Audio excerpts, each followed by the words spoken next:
Donc voilà, donc Bezrat Hashem, on est, Shavua Tov à tous, on en est, on va essayer de faire le Dafshut tête aujourd'hui, on en est Dafshut Tret Amud Bet en bas.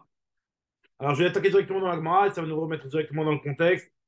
Alors regardez ce que nous dit la Gemara, on est 4 lignes avant la fin du Daf.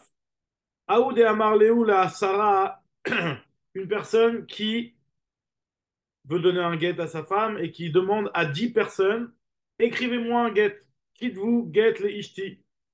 Alors on nous dit, alors ça c'est le cas qu'on avait vu hier, vous vous rappelez, on avait dit que quand une personne elle demande à 10 autres, si elle lui a dit j'ai besoin que vous le fassiez tous, on avait vu qu'il y avait une marloquette, est-ce qu'ils étaient tous des témoins ou il y en avait deux qui étaient témoins et le reste c'était des témoins mais en plus, mais pas, qui n'avaient pas vraiment la même valeur que les premiers. C'est la discussion qu'on avait vue hier. Samuel Agma, elle parle du même cas où il a demandé à 10 personnes d'écrire le shtar, donc le get, et il y en a deux qui ont signé le get le même jour que l'écriture. C'est-à-dire qu'ils ont écrit le get, par exemple, je sais pas moi, le temps étant, je sais pas moi, hier. Et le jour même, il y en a deux parmi les 10 qui ont signé. Et les 8 autres, ils ont signé à la tombée de la nuit. Alors, on avait vu dans la Mishnah hein, que lorsque les signataires, les témoins, ils signent pas le même jour que le, que l'écriture, on a vu que d'après Rachamim, c'était pas bon. D'après Rabbi Shimon, c'était bon. Donc là, on se pose la question dans notre cas où il y a 10 témoins. Il y en a deux qui ont signé à la bonne date. Et il y en a 8 autres qui ont signé pas une bonne date. Donc ça dépend en réalité clairement de la marloquette qu'on avait vue plus haut. Mais la Gemara, elle nous dit ici qu'on pourrait autoriser. Alors pourquoi la Gemara voudrait autoriser? Alors la Gemara, elle va après une discussion sur ça. Premièrement, il a dit encore une fois, je relis dans les mots, Kat get leishti, écrivez un get à ma femme, Khatum betre minayu beyome. Il y en a deux qui ont signé la journée, ve enach mikan ve hada sara yamim, et les autres, ils ont signé dans les 10 jours. Alors, Atalekame de Rabbi Yoshua ben Levi, ils sont venus devant Rabbi Yoshua ben Levi pour savoir est-ce que ce get-là, il était cachère ou pas. À Marley, il a dit Rabbi Joven Levi que d'après Rabbi, ce guet-là, il n'est pas cachère, mais que Rabbi Shimon, on peut s'appuyer sur lui. Kedai ou Rabbi Shimon l'ismar alav beshaat atrak. Rabbi Shimon, il est assez important pour qu'on puisse s'appuyer sur lui dans des cas de, comme dans un cas pareil, dans un cas de divorce, c'est considéré comme un shaat atrak. On peut s'appuyer sur son avis, donc d'autoriser un guet pareil. Alors l'agma, elle s'étonne tout de suite, elle te dit, mais je comprends pas. Rabbi Shimon Resh Lakish, il avait dit que Rabbi Shimon, lui, quand il a cachérisé le guet, c'était seulement quand les signataires, ils signaient tout de suite.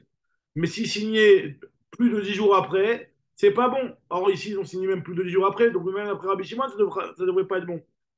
Ve'amar Resh Lakish, lo yirshi Rabbi Shimon, et là, les altar, aval mikan ve'adasara yamim. Si c'est dans les. Non, mais là, Rabbi Shimon, il a autorisé que si c'est le jour même. Mais si c'est même dans les 10 jours, c'est déjà plus bon. Jagmara, alors sur ce point-là, Rabbi Yoshua ben Levi pense comme Rabbi Yochanan. À savoir que d'après Rabbi Shimon, si c'est valable tout le temps. Ça veut dire que d'après Rabbi Shimon, lui, on avait dit que pour lui, la date, c'était pas aussi important que d'après Chachamim. Et donc, même si le get, il est antidaté, c'est-à-dire qu'il a été écrit un jour et signé par des signataires, même beaucoup plus longtemps après, ça restera cachère. Jagmara ici, Beaï qui Rabbi Yochanan, sur ce point-là, il pense comme Rabbi Yochanan.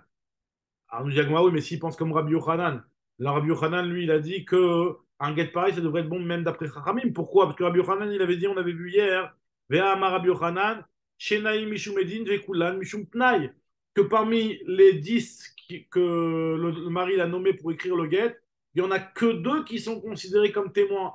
Or, il y en a deux dans notre cas, nous, qui ont signé à l'heure. Donc ça devrait être bon d'après Rabbi Shimon, d'après Rabbi Yochanan, même d'après la vie de Chachamim.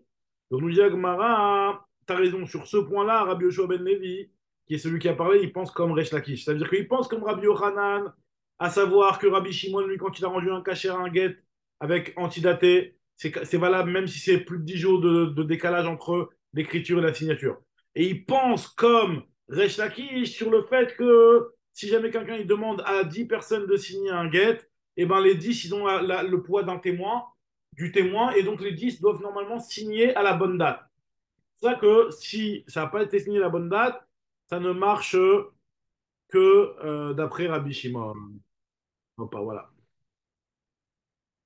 Voilà. Shavuot Tov, Shavuot Tov, Shaoul. Shavuot Tov. Alors, Shavuot Mazel Tov. Alors on continue. On en est à la Mishnah maintenant. On en est à la Mishnah, la nouvelle Mishnah. Masechet Gitin Daf Yut nous dit la Mishnah. Alors là, on va voir avec quel type d'encre on peut écrire un get et avec quel support, sur quel support on peut écrire un get. Alors nous dit la Mishnah comme ça. Bakol Kotvim, on peut écrire avec n'importe quelle encre. Bédio, que ce soit de l'encre classique, de l'encre noire. Bessam, Sam, c'est un petit peu une pommade comme ça qui aurait une couleur plus dans le doré. Comme ça, il dit Rashi. Rashi, il dit or piment, or piment. Alors, je sais pas ce qu'or piment. De côté, il traduit pirouche, seva zav, couleur dorée. Donc, on pourrait écrire avec une couleur dorée aussi. Mais Sikra, on peut écrire avec du Sikra. Sikra, c'est une couleur qui est plus dans le rouge. On a le droit d'écrire un guet en stylo rouge. Bekumous ou Bekankantom aussi avec du kumous. Alors, kumous, je sais pas exactement comment on traduit ça. Et Kankantom, c'est du. On avait vu. Comment on avait traduit ça déjà? C'est un nom. Vitriol, vitriol, je crois. Vitriol. C'est quelque chose qui. Normalement, on avait vu que le Kankantom, c'était quelque chose qui permettait à l'écriture de ne plus s'effacer. Vous vous rappelez, on avait vu C'est ça un dans. truc, le vitriol, c'est un truc un peu acide comme ça qui efface tout. Voilà. Bah, en tout cas, ça, tu peux écrire avec un get avec ce genre de couleur-là. Parce que le principe, il est simple, c'est qu'il faut que ce soit une écriture qui tienne. Ou bekol davar chez Ushel Kayama. N'importe quelle chose qui tient la route, qui tient, c'est valable pour le get. OK. Donc ça, c'est les choses avec lesquelles on peut écrire, l'encre avec laquelle on peut écrire le get. Maintenant, à la colle, maintenant, sur quel support on peut écrire le get? Sur n'importe quel support. À partir du moment où vous vous rappelez, on a vu que c'était un support qui est détaché du sol. Donc, par exemple, une feuille qui est détachée du sol, une feuille d'olive, on peut écrire un get sur une feuille d'olivier. C'est tout petit, c'est tout fin, mais ça, celui qui voudrait écrire un get dessus, il peut. Ve'ala keren shel para, on peut écrire le get sur une corne de vache, mais il faut que si tu n'as pas détaché la corne de la vache au moment où tu as écrit, il faut donner entièrement la para entière avec la corne à la femme. La keren shel para venotenla et para. Il lui donne entièrement la para avec la corne. Ensuite, nous dit la Mishnah, Ve'aliyat shel Eved. On peut écrire un get sur la main d'un serviteur. Venotenla et Eved. Et le Eved, il doit être donné à la femme. Puisqu'en fait, le get, c'est quelque chose qui doit être donné à la femme. Puisqu'il y a marqué que le mari donnera à la femme un livre de séparation, un Sefer Kiritout. Donc, c'est un livre qui doit être donné. On nous dit que c'est pas forcément un livre. Ça peut être toutes ces choses-là, même la main d'un serviteur. Rabbi Yossi Galili, lui, il n'est pas d'accord avec ça. Lui, il te dit non, tu ne peux pas écrire un get sur un être vivant. Rabbi Yossi Galili, Omer, En Kodvin, Lo al Davar, Sheyesh Bo, Ruach, Chaim, Velo al Aochalim. Ni sur un aliment, puisque ces choses-là, ils vont être amenés à disparaître très rapidement. Ou en tout cas, et non plus sur un être humain, quelque chose qui a un souffle de vie. D'après Rabbi Yossi Galili, ces choses-là ne sont pas valables pour être le support d'un get. Très bien. Maintenant, la Mishnah, la Gemara va expliquer rapidement c'est quoi tous les termes qu'on a vus, ces encres-là. Dio, c'est Juta, c'est l'encre classique. Sam, c'est Sama, c'est quelque chose qui est en couleur dorée. Sikra Mavavachana, Sakreta, c'est quelque chose qui est du rougeâtre, qui s'appelle Sakreta en réalité. Kumus, c'est Kuma. Kuma, c'est de la sève d'arbre. C'est de la sève d'arbre.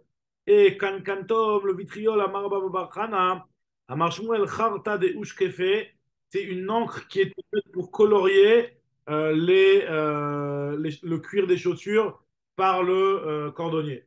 Le cordonnier, quand il avait besoin de colorier les chaussures, il le faisait. Shavuatov, Shavuatov, Shabbat la fiou de tête à Moudalef, on est en train de voir sur quel support on peut écrire le get et avec quelle encre on peut écrire le get. Et là, on est en train de voir qu'avec le cancantum, nous on avait traduit c'est le vitriol, la Gemara nous dit que c'est ce qui est utilisé par le cordonnier pour colorier, pour teindre les chaussures. Voilà, Mais lorsqu'il. c'est ce qu'il utilisait Rabbi Meir pour fixer le Sefer Torah et que Rabbi Shmuel, il a dit, il n'a pas le droit. Exactement, Chazak ou Bo, c'est ce qu'on a vu. Chazak et Bo, exactement. Alors, nous dit la Gemara, Ubekol davar shu mitkayem. On avait dit qu'on peut écrire le get sur toute chose qui tient la route, qui ne va pas s'effacer facilement. Alors, nous dit la Gemara, Leatou Yemai, qu'est-ce que ça inclut quand tu me dis, ok, tu vas donner des exemples de l'encre, du doré, du rouge, etc. Toutes ces exemples que tu me as donnés. Qu'est-ce que tu viens m'inclure en plus quand tu me dis Bekol Davar chez ou Mitkayem? Qu'est-ce que tu m'inclus en plus? Nous dit la Gemara, Leatou Yemai, Leatou Adetane Rabbi Hanina.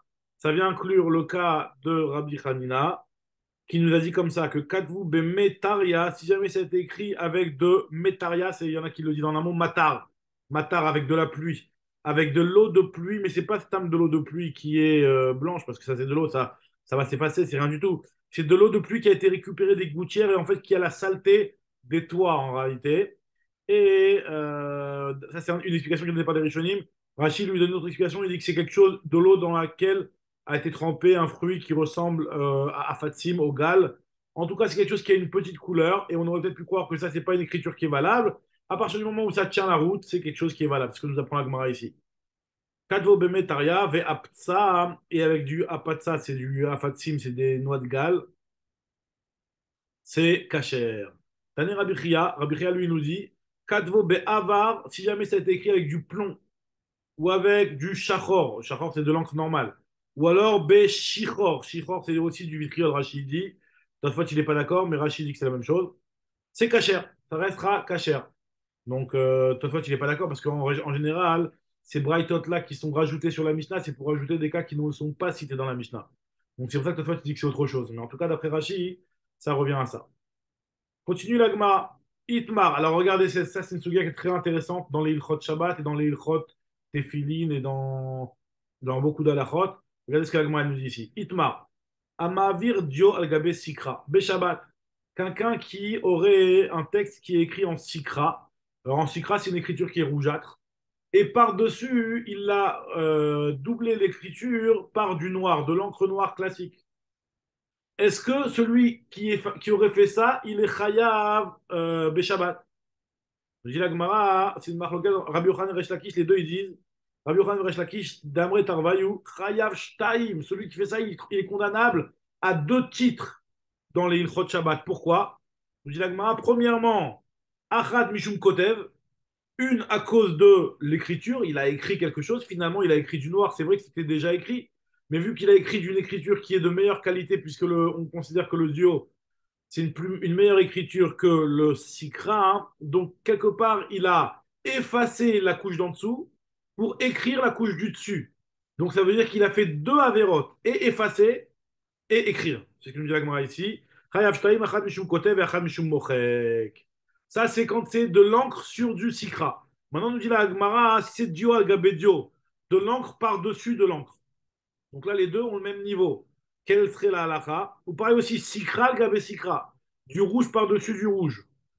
Là, il n'est pas tour. Pourquoi il n'est pas tour? Parce que finalement, lui, ici, il l'a laissé exactement de manière identique par rapport à ce que c'était avant. Donc, on ne peut pas considérer qu'il a effacé ce qui était en dessous, puisqu'il a juste renforcé en remettant une couche. Et tu ne peux pas dire qu'il a réécrit quelque chose, puisque ça a été déjà écrit. Quand est-ce qu'on considère qu'il y a un chiyuv à deux titres? C'est quand il a fait une écriture qui est différente et qui est meilleure. On va voir, parce que dans le cas où si c'est l'inverse, c'est pas la même chose. Dans le cas où il a fait une meilleure écriture différente que comment dire, que l'écriture qui était en dessous. Alors, nous dit la Gemara, Sikra al Gabedio, par contre, si jamais il a fait l'écriture qui est Sikra, donc Sikra, c'est comment dire, du rouge là par-dessus de l'encre noire. Là, il a fait de moins bonne qualité. Ah, dans ce cas-là, nous dit la Gemara, Amrela Chayav et Amrela Pato.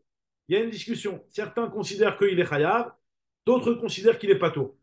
De quoi dépend la discussion? La Gemara t'explique tout de suite.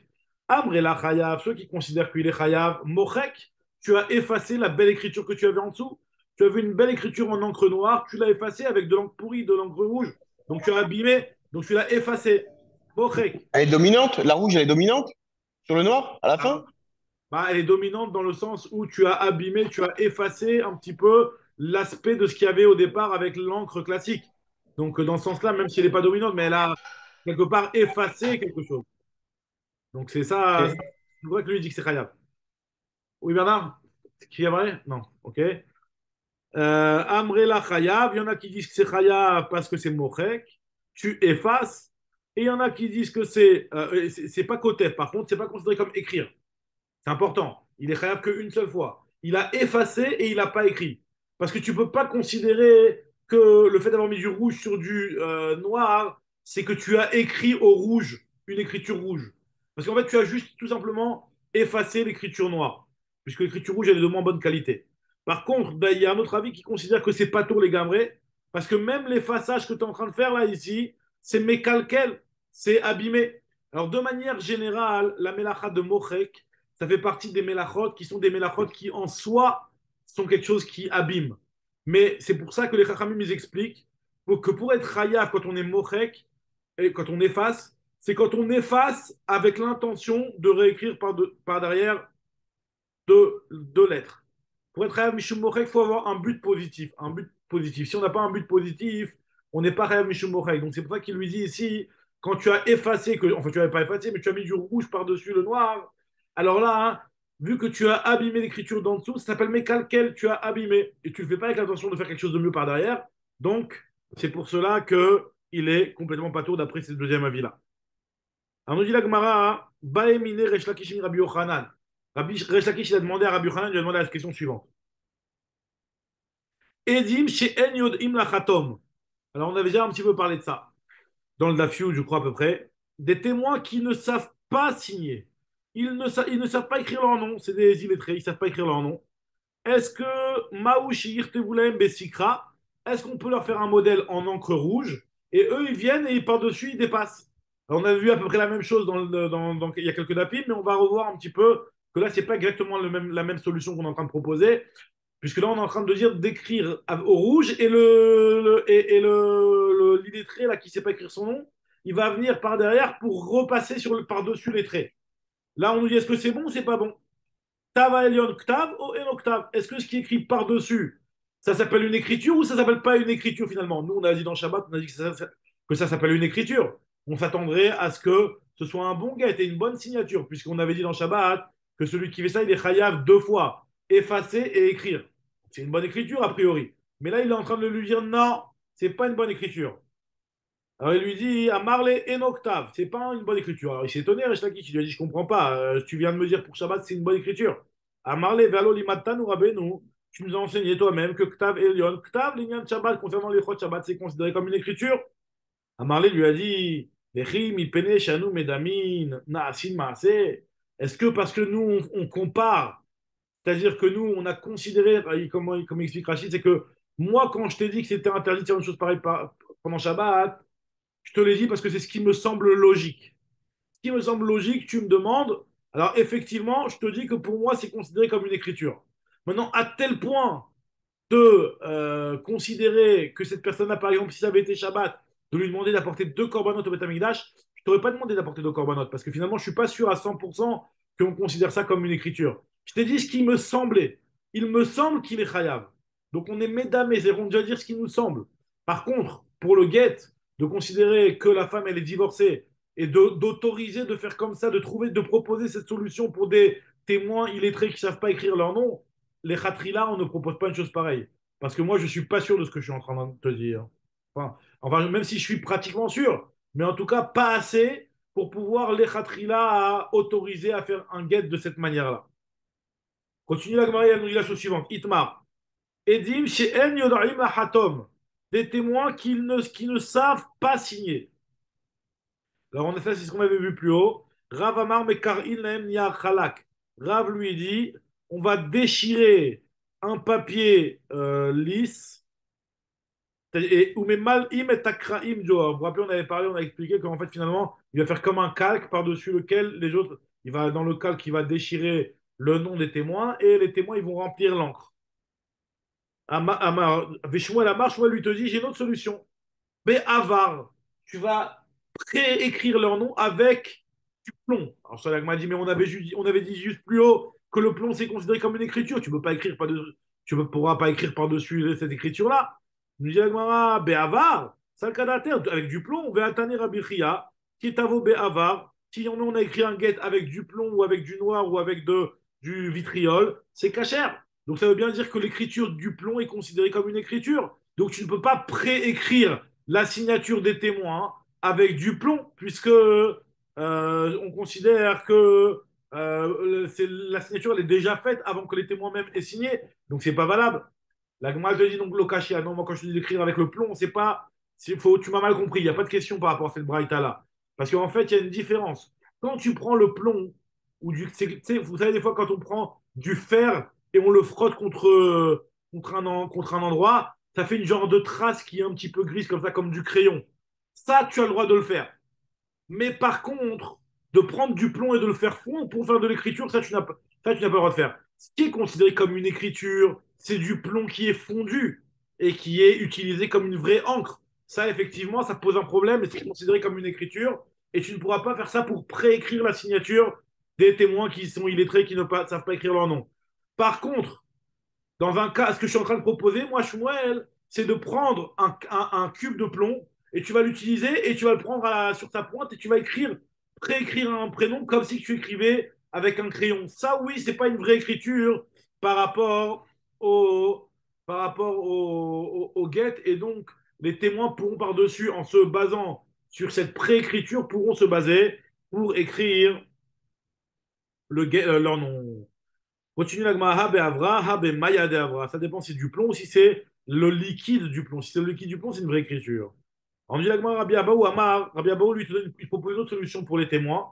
C'est les témoins, toujours dans cette histoire, des témoins qui ne savent pas écrire leur nom. Autre solution qui est proposée par Rabbi Abaou, c'est Beime Milin, avec de l'eau de Milin. Alors, de l'eau de Milin, il explique Rashi, c'est de l'eau dans laquelle on a fait tremper des noix de Galles pillées. Et donc, en fait, finalement, c'est de l'eau qui va pratiquement s'effacer et qui ne peut pas être utilisée en tant que vraie écriture. En tout cas, ça va dépendre sur quel support. Mais en tout cas, de manière générale, elle n'est pas utilisable en tant que vraie écriture, mais elle va quand même laisser une petite trace par-dessus laquelle le témoin va pouvoir écrire son nom. Alors, nous dit Agmara, pourtant, mais comment tu peux me dire que Mémiline, c'est pas considéré comme une écriture? Ve'atani Rabbi Hanina, Kadvo Bemetaria, Ve'afza, Kacher, avec de l'eau de pluie ou avec de l'eau de noix de Galles, c'est Kacher, c'est considéré comme une vraie écriture. Nous dit Agmara, ça dépend sur quoi? Ça dépend sur quel support. L'eau Kacher, a des apitz, a des l'eau apitz. Ça dépend si le parchemin sur lequel on a écrit, c'est un parchemin qui est lui-même travaillé avec les noix de Galles. Parce que si un claf, un parchemin, il est travaillé avec des noix de Galles, alors là, dans ce cas-là, c'est pas une bonne écriture que de Miline à Gabé Miline, c'est pas une bonne écriture. Tandis que, c'est-à-dire des noix de Galles par-dessus une noix de Galles, ça va pas tenir.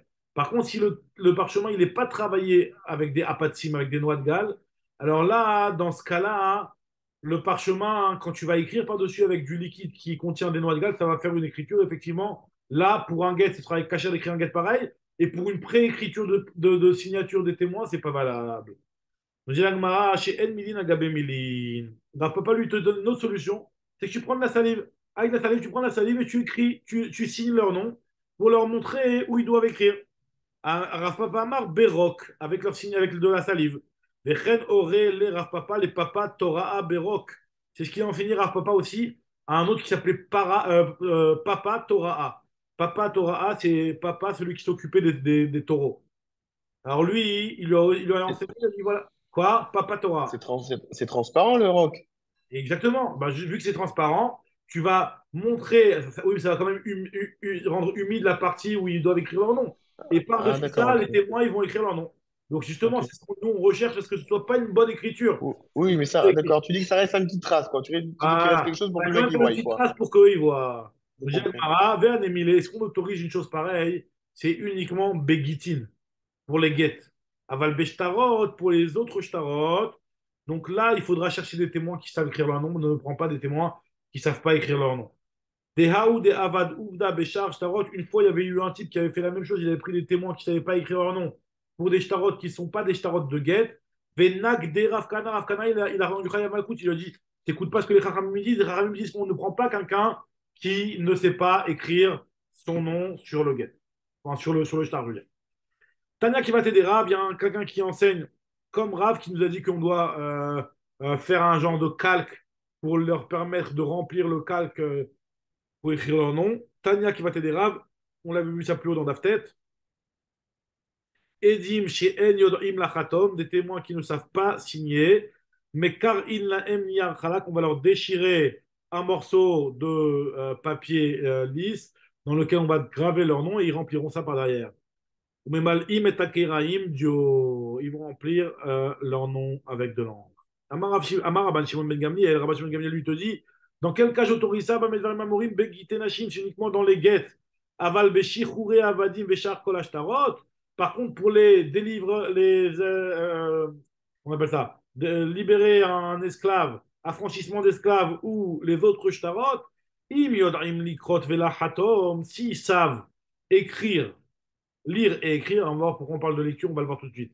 S'ils savent lire et écrire, chotmim, veimlav en chotmim, sinon ils ne signent pas. Pourquoi tu me parles de lecture? On parlait d'écriture, pourquoi tu me parles de savoir lire ou pas savoir lire?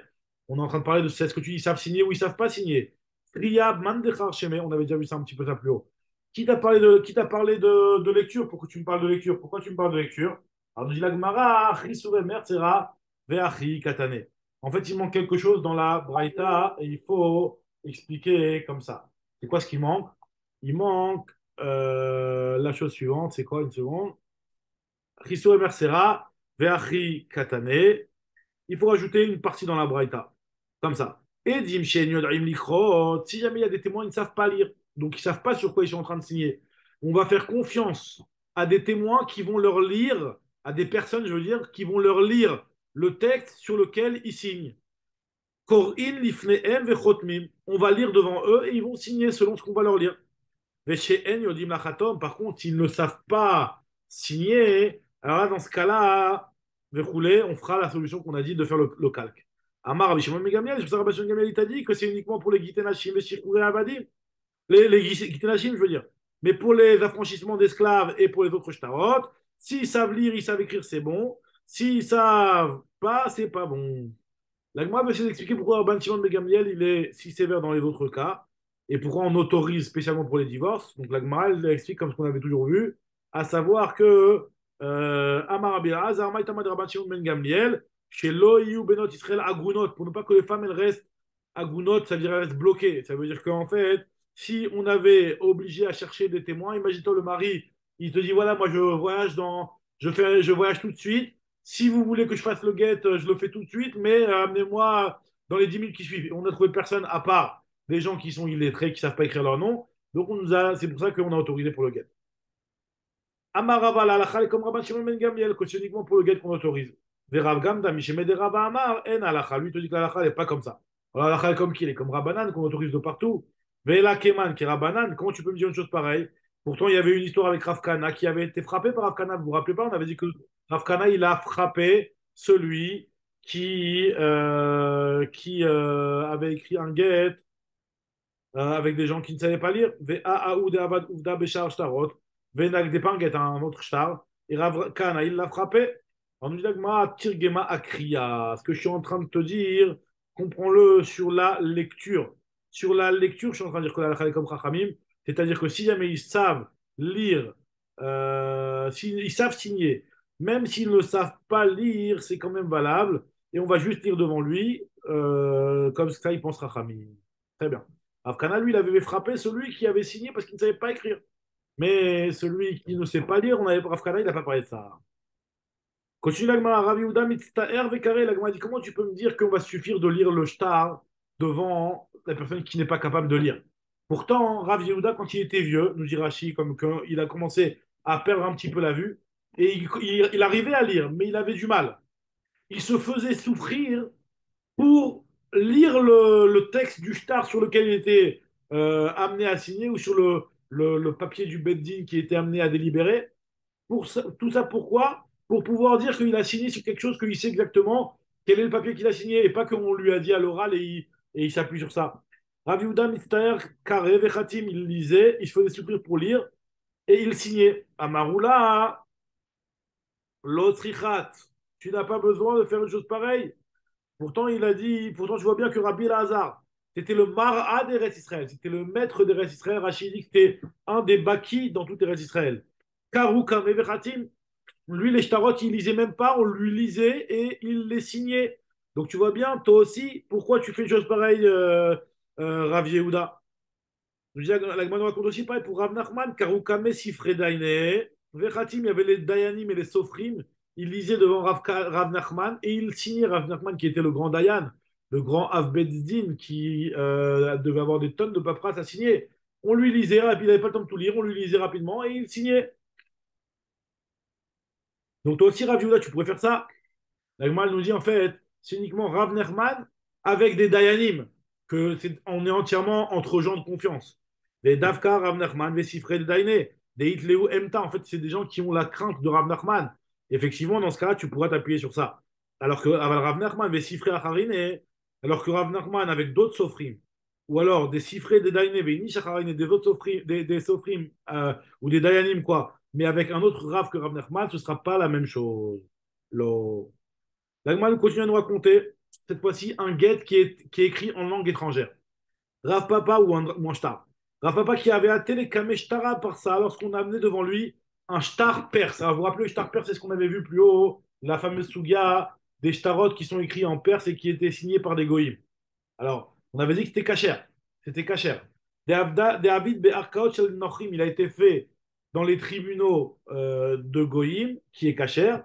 Et ben, Makrouleu Lishne Nochim, Ze Shelo Bifneze, ce qu'il faisait pour être sûr de savoir ce qu'il avait marqué, il prenait un goy, il disait, vas-y, traduis-moi ce shtar.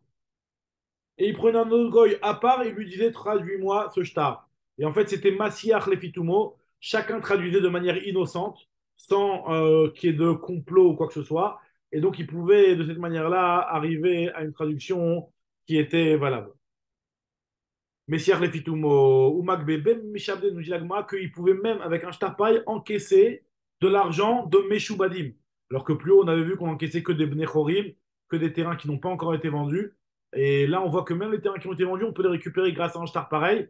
Parce qu'en fait, Rachid explique qu'à partir du moment où ces shtarots-là, ils ont été faits dans un tribunal de Goy, donc le bruit, il court comme quoi, par exemple, cette personne-là, elle a des grosses dettes, et celui qui vient acheter un terrain, eh ben, il est au courant qu'il a une grosse dette. Quand bien même cette dette, elle a été signée devant un tribunal de Goy, à partir du moment où ça a été fait devant un tribunal qui est une instance qui est reconnue, le bruit va courir et donc la raison qui justifie toujours pourquoi on peut aller récupérer des terrains vendus, c'est justement pour ça. À partir du moment où il y a un col, tu as acheté le terrain, tu savais très bien dans quoi tu t'avançais. Ben là aussi, la même logique s'applique. Celui qui vient et qui achète un terrain de quelqu'un qui est sous la menace d'un shtar de Goïm, enfin la menace, qui a un contrat des shtarot de Goïm, c'est quand même, il peut encaisser des Meshoubadim. Ça, c'est le grand chidouche.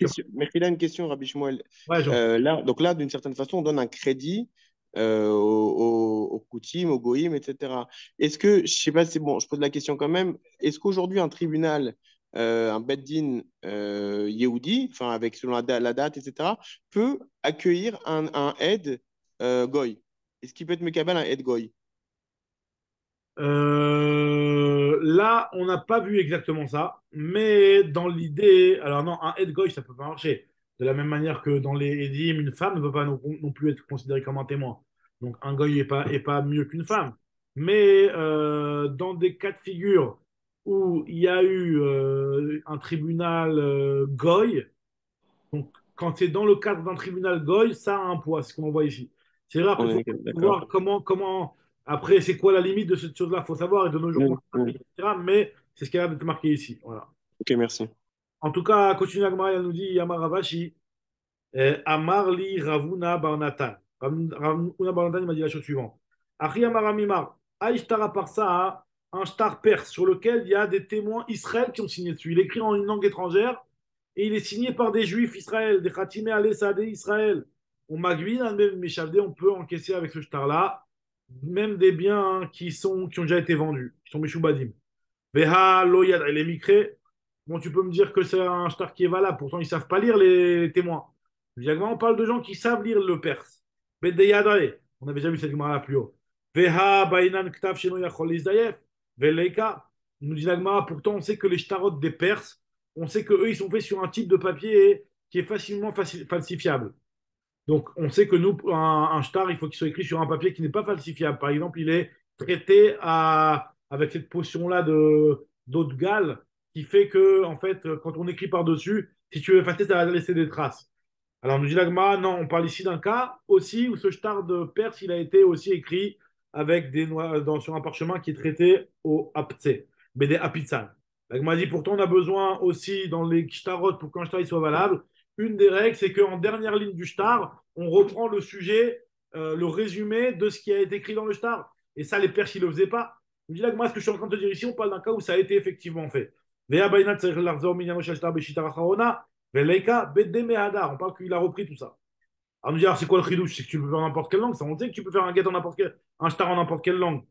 Ve'ela maïka mashmalan des kol lashon kasher, ça on l'a déjà marqué dans une Mishnah. Tanina, get shiktavo ivrit ve'edav yevanit, un get qui a été écrit en ivrit et qui a des témoins qui ont signé en grec, ou l'inverse, yavanit ve'edav ivrit, c'est kasher. Je dis que moi, dans cet enseignement-là, n'a pas été suffisant parce que Imeaï, Avamina, Han et Mile Begitin, j'aurais peut-être pu croire que c'est uniquement pour les Gitin, mais pas pour les autres shtarot. Moi, je suis en train de te dire que pour tous les shtarot, c'est valable. On aurait peut-être pu se dire que c'est que pour les Gitin à cause de Haguna, mais là, on te dit que c'est valable aussi même pour les autres shtarot. Aval Beshta shtarot lo, Kamash Mala. Alors, Shmuel, il nous dit comme ça. Regardez cette histoire-là, c'est intéressant. Il nous dit Shmuel, Nathan Lani Khalak. Il lui a donné à la femme un papier lisse, blanc. Un papier blanc sans aucun, rien marqué dessus. Et il lui a dit, va mal à Rézéguiter, c'est ton guette. Mais Gouréchet, ta femme, elle est divorcée. Un papier blanc, il lui dit, voilà, c'est ton guette. Elle est divorcée. Comment elle est divorcée? C'est quoi l'histoire? Comment ça marche, un truc comme ça? Je dis à Gmara, pourquoi? Parce que Khayshina, on craint. Pourquoi? En tout cas, elle est divorcée dans le doute. Parce qu'on craint. Shema Beme Milin Ktavo. Peut-être qu'en fait, ça a été écrit avec de Memilin. Memilin, c'est cette eau-là, l'eau des Afatim, qui en fait va et qui ne tient pas bien la route, mais on avait dit que c'était quand même un guet cachère quand c'est écrit sur un parchemin qui n'avait pas été traité au Apatim. Un parchemin qui n'est pas traité au Apatim sur lequel tu écris au Memilim, normalement, ça doit rester. Maintenant, on craint que ça ait peut-être été écrit avec cette encre-là et qu'en fait, elle s'est effacée. Je dis la Gemara, mais je ne comprends pas. Pourtant, il y a une autre braïta métive et il y a marqué dans une autre braïta, Rezegiter fenetalto vezerakto layam, une femme à qui on lui a donné un guet. On lui a dit, voilà, voici ton guet. Il lui a donné un petit parchemin enroulé comme ça. Il lui a dit, voici ton guet. La femme, elle s'est énervée, elle a pris le guet, elle l'a jeté dans le feu. Est-ce qu'elle est divorcée ou elle n'est pas divorcée? Si c'est un guet, bien entendu qu'elle est divorcée, même si elle a brûlé la preuve qui prouve qu'elle est guette, qu'elle est divorcée. Mais elle est divorcée, cette femme-là. Mais le problème, il est que le mari, après, il lui a dit, c'était une blague. Dans le shtar que tu as brûlé, en fait, c'était un shtar amana, shtar passif, c'était un petit contrat que j'ai gardé à la maison de la part d'un copain, un truc shtar amana ou shtar passif, on avait déjà vu un petit peu cette notion-là, c'est des shtarot sur lesquels une personne, elle signe comme quoi une personne me doit de l'argent, bon, Amana parce qu'il lui a fait confiance de lui laisser ça à la maison, sans rentrer exactement, c'est peu importe exactement c'était quoi, c'est quoi Shtar Amana, Shtar Passim, mais en tout cas, le mari lui dit non, ce que je t'avais donné en réalité, c'est pas un vrai guet, c'était du Tménik, c'était un faux papier. Maintenant, on n'a plus de quoi vérifier puisqu'elle l'a brûlé maintenant, la femme. Alors, est-ce qu'on va considérer que cette femme-là, elle est divorcée, Nafkamina, si après le mari meurt, est-ce que si une femme divorcée, elle peut plus se marier avec un Cohen, et est-ce qu'elle doit faire le hiboum, etc., etc. Est-ce que cette femme-là est considérée comme divorcée ou pas? ויגמר איזה גיתך ונטלתו וזרקתו לים או לאור לכל דבר האבד וחזר ואמר שטר פסימו ou שטר המנאו et le mari dit c'était pas un vrai guet mais Gouréchet cette femme-là mais Gouréchet elle est divorcée velo kol eimenu leosra et il ne peut pas le marier par une invention en disant que non, il n'y avait rien marqué, c'était pas du tout un guet ce qu'il y avait dans le shtar, il ne peut pas l'interdire. Je dis la Gemara, la raison pour laquelle on ne croit pas le mari et on considère que la femme, elle est vraiment divorcée, c'est parce qu'il y avait au moins une écriture sur le papier. Mais si c'était un papier qui était blanc, comme ce qu'on a dit, Naya Khalak, pourquoi on va dire que la femme, elle est divorcée?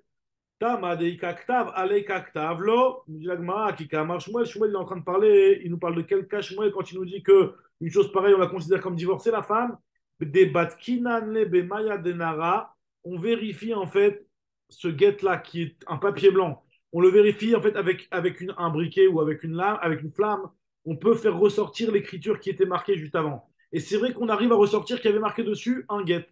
Le problème, c'est de savoir est-ce que ce guet-là, il est valable ou il n'est pas valable. Donc, on est recherche que ce guet-là, il était valable. Je dis Agmara, ve'ilopalit lav klumhu, ipalit palit, si jamais ça veut ressortir une écriture, c'est un bon guet. Si ça ne veut pas ressortir une écriture, c'est pas un bon guet. La Gemara s'étonne, elle te dit, ve'ipalit mai, mayave. Qu'est-ce que ça nous change que y a le texte qui ressort. Madame Échané, au moment où il lui a donné le truc qui était vide, Ashtahu des palites, c'est juste maintenant que le texte y ressort, mais avant ça, il n'y était pas. Je dis là, Shmuel Nami Shinan Kamar. Shmuel n'est pas en train de dire qu'on est sûr qu'il y avait un guet qui était écrit dessus. Il te dit, on craint peut-être qu'au moment où il lui a donner le guet. C'est vrai que nous, on l'a vu comme un papier lisse, mais peut-être qu'en fait, l'écriture, elle était encore un petit peu. Elle était encore un petit peu. C'est vrai qu'après, on a pris 1 heure plus tard et on a vu qu'il n'y avait plus rien. Mais peut-être qu'au moment où le guet il a été donné, l'écriture, elle était là. Alors maintenant, regardez la Gemara, on va terminer sur ce point-là.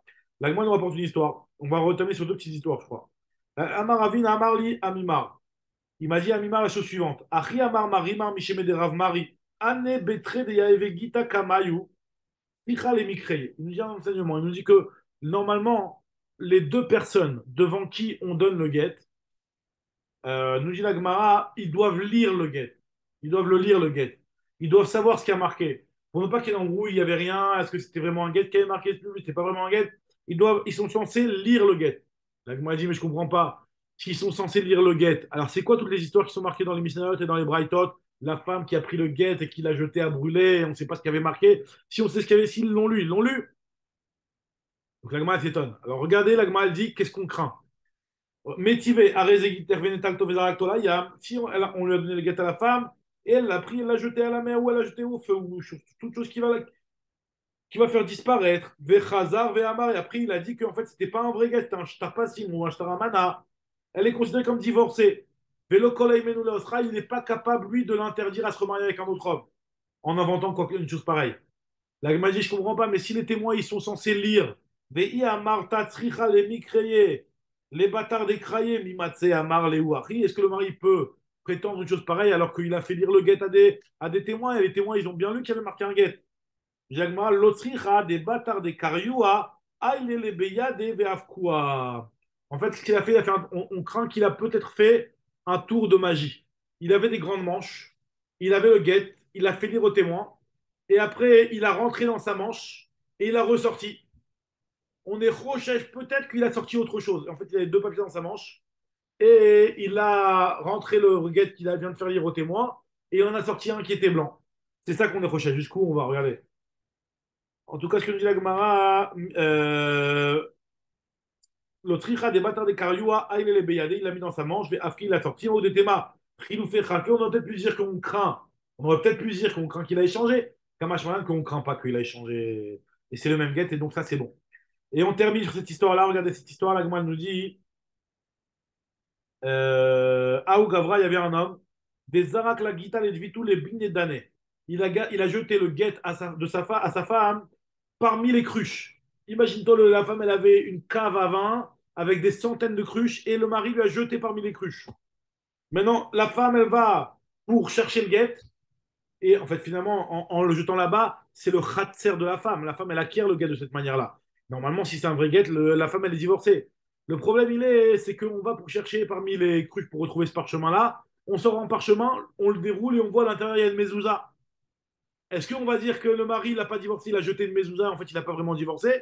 Ou alors non, il y avait une mezouza, on l'a retrouvé, mais le guet du mari, il est encore là-bas. Et si on ne le retrouve pas, c'est qu'il a été pris par un arbar. Il a été mangé par un rat. C'est ce que moi va nous dire ici.